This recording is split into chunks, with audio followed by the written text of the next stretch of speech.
اوس ډېر لرې نه رالم بلکې یو سړی راسه یو ځای کې ملو شو وی زما بچی پر اوس کالم قادیانانو په چړو والی و سخت کالم والی دی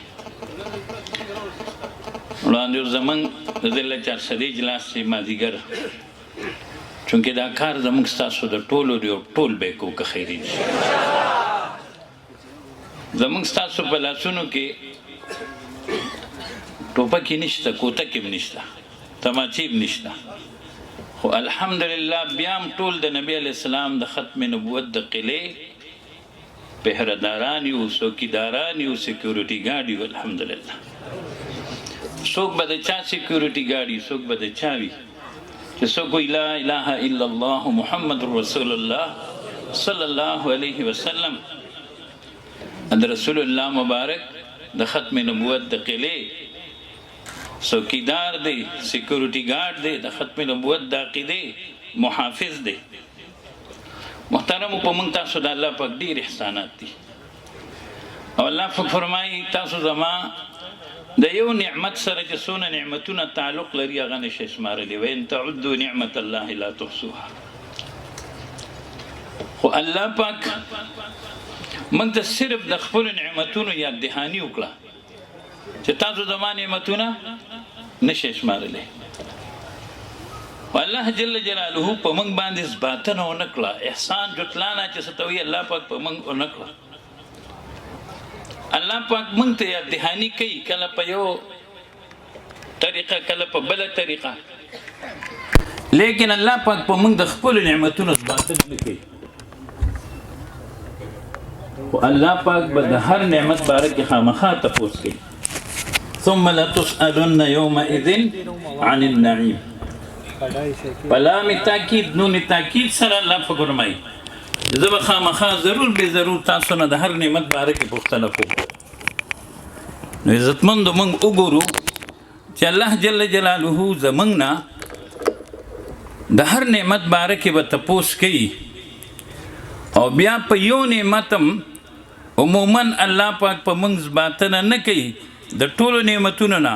سوا د یو نعمت نه چې د ټولو نعمتونو نه لوی نعمت عظما جناب محمد رسول الله صلی الله علیه وسلم الله فرمایي دا به مې منې چې تاسو مې محمدیان پیدا کړي او تاسو ته مې د محمد رسول الله صلی الله علیه وسلم غوندې عظیم پیغمبر درلېږلی دی لقد من الله على المؤمنين اذ بعث فيهم رسولا علماء په دې پیږي د ما وامرونو لقد من الله لام سره الله پاک دا خبره مؤکد کړه قد سره متحقق کړه او بیا ماضی سره نورم متحقق کړه چې البته په تحقیق سره الله پاک یقیني احسانو کو په مؤمنانو باندې چې په دې کې د محمد رسول الله صلی الله علیه وسلم غوندې عظیم پیغمبر راولېږه نو چې د هر نعمت باره کې الله پاک تپوس کوي نو د ټولو نه لوی نعمت عظما جناب محمد رسول الله صلی الله علیه وسلم د هغې باره کې به الله پاک موږ نه تپوس کوي او که نه به کوي د دې وجې نه حضرت شیخ الحدیث برکت العصر مولانا محمد زکریا رحمه الله چونکہ علماء دیوبند ټول عاشقان رسول دی حضرت فرمائی وی سب کچھ خدا سے مانگ لیا تجھ کو مانگ کر سب کچھ خدا سے مانگ لیا تجھ کو مانگ کر اٹھتے نہیں ہے ہاتھ میرے اس دعا کے بعد عزت مندو در رسول اللہ مبارک په موږ ډېر احسانات دي نحن الاخرون السابقون موږ راغلي دنیا ته اخرني یو او د جنت دروازه به اول کم قوم ته کلاویږي امت محمدیه ته د چا په برکت باندې د جناب رسول الله صلی الله علیه وسلم په برکت باندې چې بیا د نبی علیه السلام د هر نسبت موږ نه پوښتنه کولی شي نو بیا د رسول الله مبارک وصف ذاتی او وصف خصوصي چې هغه صفت چې هغه رسول الله مبارک سره خاص دی 1,24,000 کم و بیش پیغمبرانو کې هغه صفت الله چالم نه دی ورکړی سوا د محمد رسول الله صلی الله علیه وسلم نه او هغه صفت د نبی علیه السلام ذاتی صفت دی د رسول الله مبارک د ذات سره تعلق لري نو چې د رسول الله مبارک ذاتی او خصوصي صفت شو نو بیا به د هغې باره کې الله پاک تپوس کوي او که نه به کوي دغې ته څه وایي عقیده ختم نبوت الله پاک د آدم علیه السلام نه عیسی علیه السلام پورې ډېر پیغمبران راولېږل خو اخري یې پکې یو هم نه دی رالېږلی اخري یې صرف محمد رسول الله صلی الله علیه وسلم هغه رالېږلی دی او دا د رسول الله مبارک وصف ذاتی دی زمونږ د دین مختلف خدمتونه کیږي څوک د نبی علیه السلام د اقوالو کوي په خپل ځای لوی خدمت دی څوک د افعالو کوي په خپل ځای لوی خدمت دی خو د ختم نبوت خدمت د نبی علیه السلام د ذات خدمت دی نو څنګه چې د ذات مقام د قول او فعل نه اوچت دی نو دارنګې فضیلت هم اوچت دی لہذا د دې حفاظت هم اشد ضرورت لري چې موږ به ټول د نبی علیه السلام د دغې صفت ذاتي چې د رسول الله مبارک هغه الله جل جلاله صفت نصیب کړي چې چاته الله نه دی نصیب کړی هغې ته وایي عقیده ختم نبوت لہذا د دغې حفاظت دا په موږ ټولو باندې لازم دی نعرہ تکبیر تکبیر عقیدہ ختم نبوت عقیدہ ختم نبوت آج وقت ختم نبوت مولانا فیر حزب اللہ جان حقانی صاحب محترم په هغې بیاناتو شو وروسته به علما په هغې بیانات کوي زه خپله خبره مختصر کول غواړم الحمدلله نن موږ تاسو مسلمانان په دې عقیده باندې پیو د رسول الله مبارک نه بعد په شان نوی پیغمبر د قیامت سبا پورې راتلونکی هغه نشته خو هسې محترمو قیامت کې به بیا د چا پیغمبري چلیږي د چا به چلیږي د جناب محمد رسول الله صلی الله علیه وسلم په دې مجلس کې ګڼ شمېر حافظان موجود دي الحمدلله په ورځ د قیامت حافظ قرآن ته به وویلی شي یقال لصاحب القرآن اقرأ وارتقي ورتل كما كنت ترتل في الدنيا فإن منزلك عند آخر آية تقرأها قرآن حافظ ته به وویلی شي قاری ته به وویلی شي چې ته قرآن کریم اولوله او داسې اولوله څنګه چې تا دنیا کې لوستو او د جنت په پوړو باندې خیجا او چې کله والناس ته ورسېږي د جنت اخري پوړی ته به ورسېږي نو حافظ چې په قیامت کې قرآن کریم لولي دغه قرآن کریم په چا نازل دی نو پیغمبري په قیامت کې د چا شوه د رسول الله صلی الله علیه وسلم او بیا چې جنتیان جنت ته لاړ شي نو الله جل جلاله به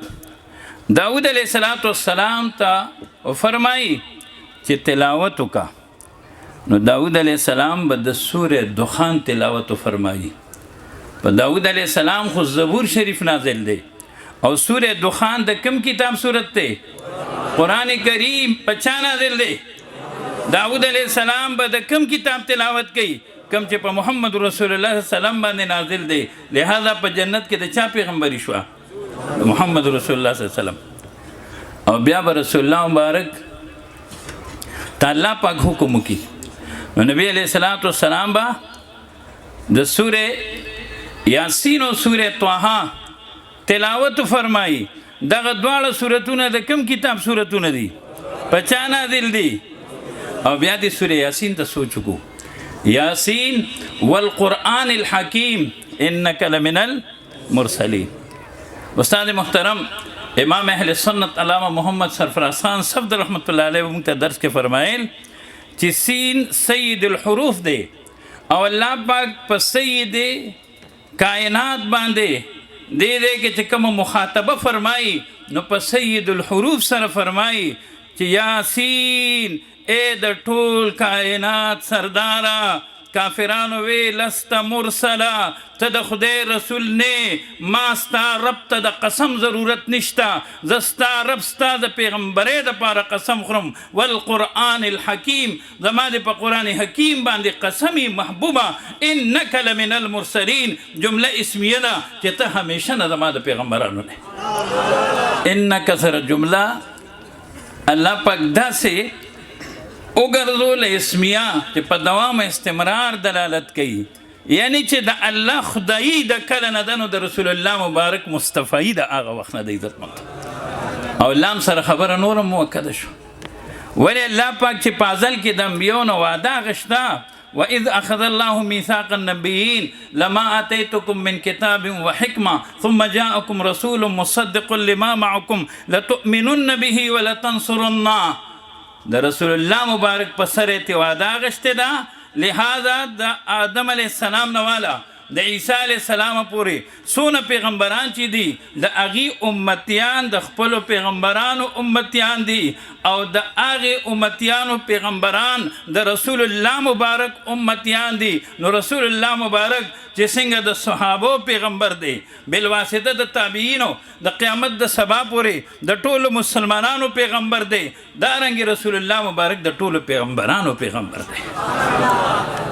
څنګه چې امام الانبیاء دی، امام المرسلین دی، خاتم الانبیاء دی، خاتم المرسلین دی، نبی الانبیاء دی، نبی المرسلین دی. نو رسول الله مبارک تا الله پاک په سورہ یاسین کې فرمایل چې محبوبه ته د همیشه نه زما د پیغمبرانو نه. او موږ تاسو د علماو نه اورېدلی دي چې د ځمکې او د اسمان د پیدایش نه 2000 کاله مخکې الله پاک د سورہ یاسین او سورہ طه تلاوت فرمایو چې کله فرشتو دا 2 سورته اوریدل وی مبارکی دی هغه جبه چې د هغې تلاوت کوي اعظم مستجب دی. الحمدلله مبارکی دی هغه ګیډې یعنی هغه سینې چې دا کتاب محفوظ کوي، او مبارک دی هغه قوم چې دا پې نازلیږي هغه سعادت الحمدلله الله پاک موږ تاسو ته نصیب کړی. نو د رسول الله مبارک پیغمبري د ځمکې او د اسمان د پیدایش نه ما ته ګورې 2000 کاله مخکې ثابته شو که نه؟ د ځمکې د اسمان نه 2000 کاله مخکې څوک پیغمبر دی؟ جناب محمد رسول الله صلی الله علیه وسلم. 2000 کاله خدا لږه زندگی ده مخکې به لاړ شو. دا قرآن کریم کم دی کې بل هو قرآن مجید فی لوح محفوظ. کله نه چې د لوح محفوظ تاریخ دی د محمد رسول الله پیغمبري ده، او لوح محفوظ ته قرآن کریم د الله د ذات نه څنګه د الله شان سره ښایيږي دا منتقل شوی دی. لہذا د رسول الله مبارک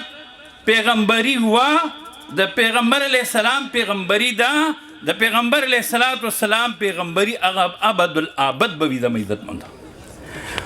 د دې عقیدې لپاره یو آیت کافي و، یو لفظ کافي و، یو حرف کافي و، لیکن د قرآن کریم 101 آیاتونو کې الله پاک عقیده د ختم نبوت ذکر کړی ده. یاد کې څونه آیاتونو کې یو آیات کافي، یو لفظ کافي، یو حرف کافي، لیکن چې الله پاک یو د پاسه په 100 آیاتونو کې ذکر کوي نو موږ د بیا د الله پاک نه د دې عقیدې وقت معلوم کو. او بیا د نبی علیہ السلام یو حدیث کافی و، انا خاتم النبی لا نبی بعدی، زه آخري نبی ما نه رستو به نوی پیغمبر نه پیدا کیږي، ما نه رستو به نوی پیغمبر نه راځي. ترجمه ته خیال وکړئ، زه آخري نبی ما نه رستو به نوی پیغمبر نه راځي. خو څوک وایي چې ستاسو خو د مسلمانانو عقیده ده چې عیسی علیه السلام په دویم اسمان کې د اب قرب قیامت کې راځي، موږ بالکل به راځي. خو عیسی علیه السلام نوی پیغمبر نه دی، عیسی علیه السلام مخکینی پیغمبر دی، نوی به څوک هم نه راځي. اوس یو آیت،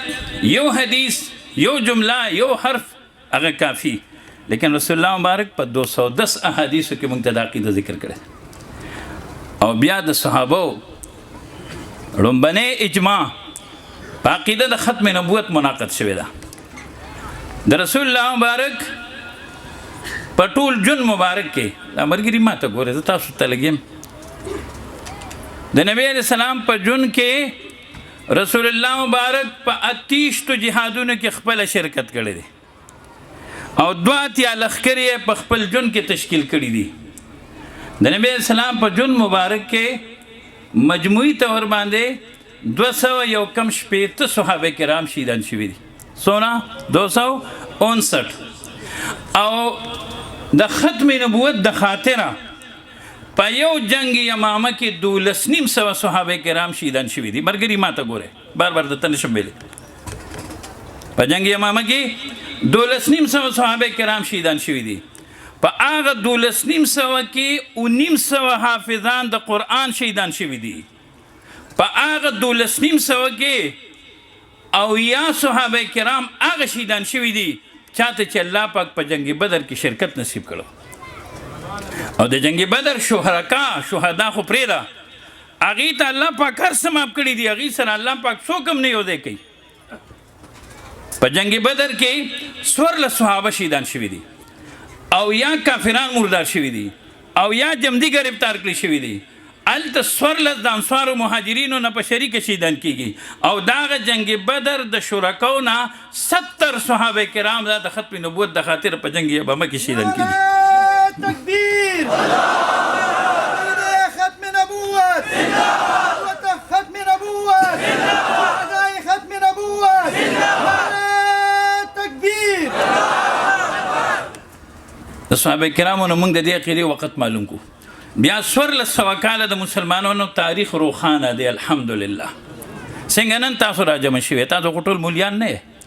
او نه ټول په جمعیت علماء اسلام کې لیکن ټول مسلمانان یو کو نه عزتمند ټول د علماء غلامان یو کو نه.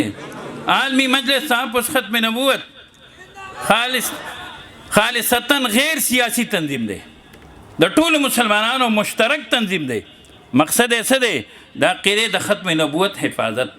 الحمدلله زمنګ د هر خدمت ځان له نظم دی. منګ دنیا کې دین خورول غواړو. الله پاک منګ ته د دعوت او تبلیغ سلسله نصیب کړې ده. دین به خورو د دعوت او تبلیغ په ترتیب او دین به محفوظ کو د قتال فی سبیل الله په برکت. د افغانستان طالبانو منګ ته وخول چې 44 ملکونو به شمول د امریکې ته شکست په ایمانی قوت قتال فی سبیل الله باندې الحمدلله ورکړی شو. او موږ به دین زده کوو په مدرسو کې او دین به په عمل کې راولو په خانقاهونو کې او دین به د دین د ایجنټانو مخالف خلکو څوک چې د دین د دشمنانو ایجنټان دي او د دین مخالف خلک دي اندرون ملک کې به موږ د هغې نه د دین حفاظت په اسلامي سیاست جمعیت علماء اسلام باندې کوو. خو زموږ جدا جدا نظمونه دي. یو نظم به بل سره خلط کوو نه. د هر نظم ځان له یو مقصد دی عزتمندو. دې کې موږ ټول کلمې والا راجمع شوو. حتی کې یو مسلمان چرسي ولې نه دی. یو ځل ما له 11 چرسیان راغلل. 11 چرسیان څه پکې مړه دي خدای دې وبخي 2-3 پکې جمدي دي. وایي موږ کشمیر ته ولېږه. پاتے ہیں کچھ گلاب چٹانوں میں پرورش خوشبو بھی آتی ہے پتھروں سے کبھی کبھی. الحمدلله هر مسلمان حتی که د چا په لاس کې د شرابو ګیلاس ولې نه دی د چرسو سګرټ ولې نه دی د نسوارو ګیټې ولې نه ده خو هغه د رسول الله مبارک په شان کې ګستاخي نشي برداشت کولی. په دغه عقیده د علماو پې کړي عزتمندو. خو چې کله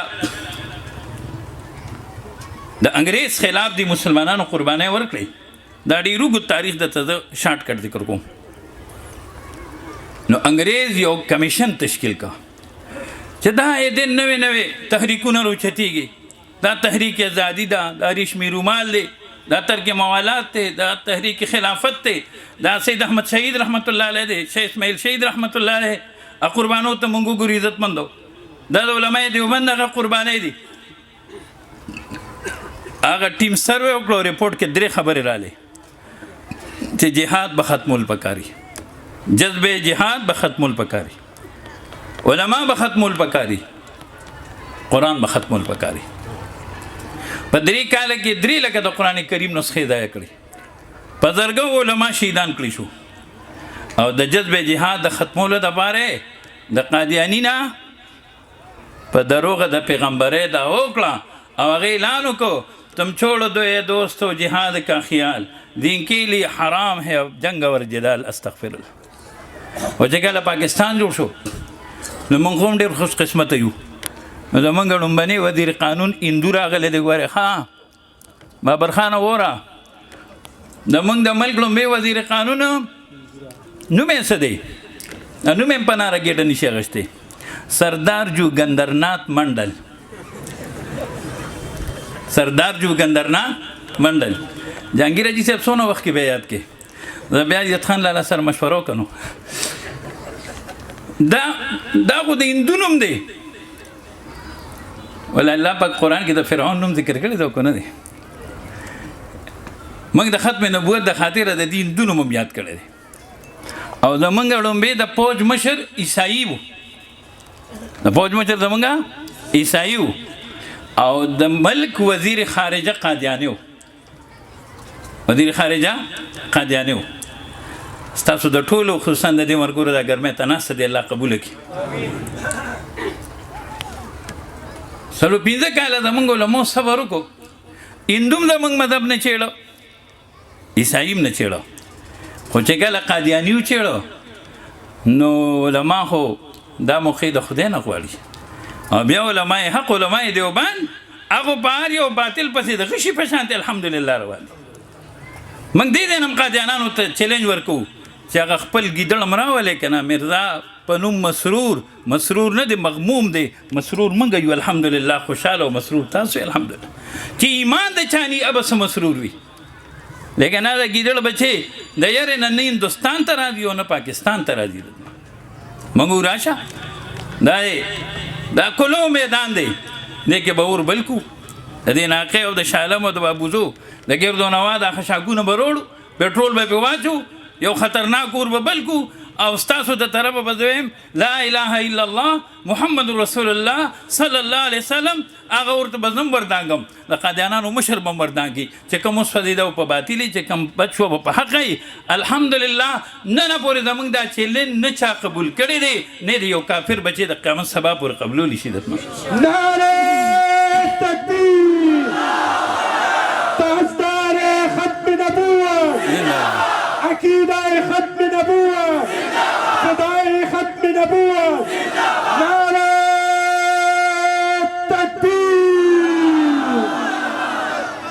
خو چې کله دغه مردار د پاکستان سفارتخانې په بار ملک د قادیانیت د تبلیغ مراکز وګرځول نو علما راپورته شو خو د وخت حکمرانانو د قادیانانو په مرسته د مسلمانانو مخالفت وکړو سن 53 تحریک ختم نبوت وچلید 10,000 مسلمانان شهیدان شو 1 लाख گرفتار شو 10 लाख متاثر شو خو قادیانیت غیر مسلم اقلیت قرار نکړی شو د کلیدي عہدو نه ختم نکړی شو ظفر الله مردار د خپل عہدې نه هټو نکړی شو خو هغه سکروټه په ایرو کې پرته وه الحمدلله په 7 ستمبر سن 74 باندې هغې داسې اور واغش چې په ټول ملک د قرآن و سنت سره سره الحمدلله د آیین پاکستان او د قانون لاندې قادیانیت کفر قرار کړی شو والته 53 کې اسمبلی کې نمایندګي نه وه او دلته په 74 کې په اسمبلی کې الحمدلله نمایندګي وه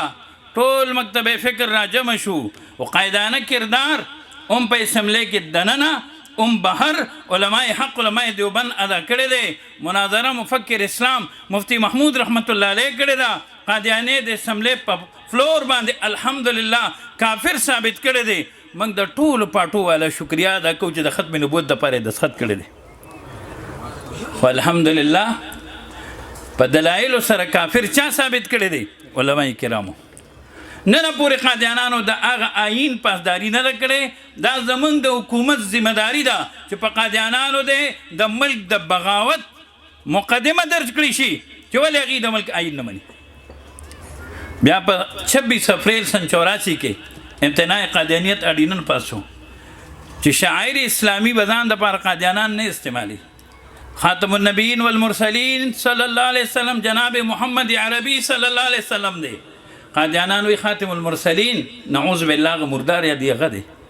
اهل بیت رسول الله مبارک رشتہ دار دی وی اهل بیت د قادیانی رشتہ دار دی صحابه د رسول الله مبارک ملګری دی وی نه د قادیانی ملګری دی مونږ وایو وحی د قرآن و سنت په شکل ده قادیانان وی تذکره نومي کتاب چې د قادیانی بکواسات یې پکې را جمع کړي دي وی دغه وحی ده مونږ امهات المؤمنین د نبی علیه السلام بیبیانې دي هغې وی ام المؤمنین د قادیانی ښځه استغفر الله خبرې حدیث دي افعال سنت استغفر الله د رسول الله مبارک نسبتونه ټول په ځان باندې چسپان کړي دي. خو عزتمندو یو څو میاشتې مخکې د انګلینډ په دواړو پارلیمنټو کې قادیانانو یک طرفه انکوایري ریپورټ پیش کړی دی. وره ما خو ته وتو چې د دې کې موږ ټول یو پاټۍ والا نیو راغلی، خو چې د چا قومي اسمبلی کې ممبر دی هغه د هغه نه تپوس وکړي، چې د چا صوبایي اسمبلی کې ممبر دی هغه د هغه نه تپوس وکړي چې ته خو هم ځان ته د رسول الله صلی الله علیه وسلم عاشق وې یا یعنی یو دعوه وکړې. نه پورې زموږ حکومت په هغې باندې هېڅ قسم مخالفت نه دی کړی. الحمدلله علما چې څنګه د اسلام غلامان دي داسې د مسلمانو د دې ملک الحمدلله خیرخوا خادمان دي. پکار دا چې زموږ حکومت د لندن های کمیشن نه دا جواب طلبي وکړي چې په پاکستان د الزام ولې لګېدلی دی چې په ټوله دنیا کې د پاکستان په سرپرستۍ کې د قادیانانو سره ظلم او زیاتي کېږي. موږ ورته تاسو لږ موږ ته غوږ شئ، زموږ خو اکثرو حکمرانانو تاسو خوشحاله کړي. تاسو ته ما عرض وکړو لومبني وزیر خارجه د پاکستان قادیاني و کو نو 53 تحریک ختم نبوت د قادیانانو دپاره ناکام کړی شو کو نه، د مشرف په دور کې د مذهب خانه د پاسپورټ نه ختم کړی شو کو نه، او بیا د نواز شریف صاحب آخر دور کې د خلفنامې خبره رااله د ووټر لیست نه، هغه چې هغه ازار والي د پاکستان عوام په له حرامه دی عزتمند. او بیا موجوده حکومت ما ته ورته وختي یو خبره وکړه چې په سن 7 ستمبر 74 باندې موږ د ټولو پاټو والا شکرګزار یو، زموږ امینه خان عبدالولي خان صاحب موږ شکرګزار یو. ولې د قادیاني په کفر دستخط کړی دی، ذهن ولې چا جوړ کړو؟ علماء کرامو الحمدلله. لیکن چې څوک د ختم نبوت مخالفي پاټۍ والا خو پاټۍ والا دي که پتنم پلاري د هغه به مخالفت کوي. زموږ د دې موجوده حکومت په تیر حکومت کې یو وفد لاړ لندن ته، مرزا مسرور سره ملاقات وکړو چې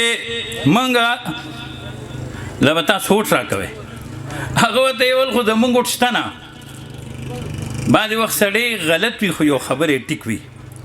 مرزا مسرور غلط دی خو یو خبرې ټیک کړې ده، وایي چې پاکستان کې مولیان وي نو موږ څوک مسلمانان نشي ثابتولی. چې پاکستان کې مولیان وي موږ څوک مسلمانان نشي ثابتولی. نو هغه وخت چا وی لوړه ښه ده که جوره ښه ده وي په 3 واڼو د شلق راپرودي وي، دا 3 واڼه پکې کمې دي، دا 3 نمبر وی چقړې دي ایرې شوې. نو تاسو لا مسلمانان کله وایي چې موږ نه به همدا څوک مسلمانان ثابت کړي؟ تاسو هغه پلار موږ کافر ثابت کړی، خدای په فضل تاسو یې اولاد وسي تاسو کړوسي د قیامت پورې به انشاءالله چې یو صحیح العقیده مسلمان موجود وي تاسو به سر نشو چتولی انشاءالله. او زموږ دا صاحبان په ډېر مهربانه دي. نو په 14 روپو باندې ول کرتارپور کې یو بارډر جوړ کړو، نوم یې ولا سیکانو ورکړو. هلکه د سیکانو نوم موسی له ورکړې خو مخه د قادیانانو نوم ولا ورکړه که نه. او ته وګوره چې د کرتارپور او د قادیان چې دا یو کلی دی، بټاله تحصیل دی، ګورداسپور ضلع ده، مشرقي پنجاب، په دې کې دقه منحوس د کائنات هغه پیدا شوي دي. د نصاب نه د ختم نبوت مضامین هغه متاثره کړي شو. موږ د مخالفت برای مخالفت قایل نه یو. د پنجاب سپیکر صاحب چودھری فرید الہی صاحب په خپل پارلیمنٹ کې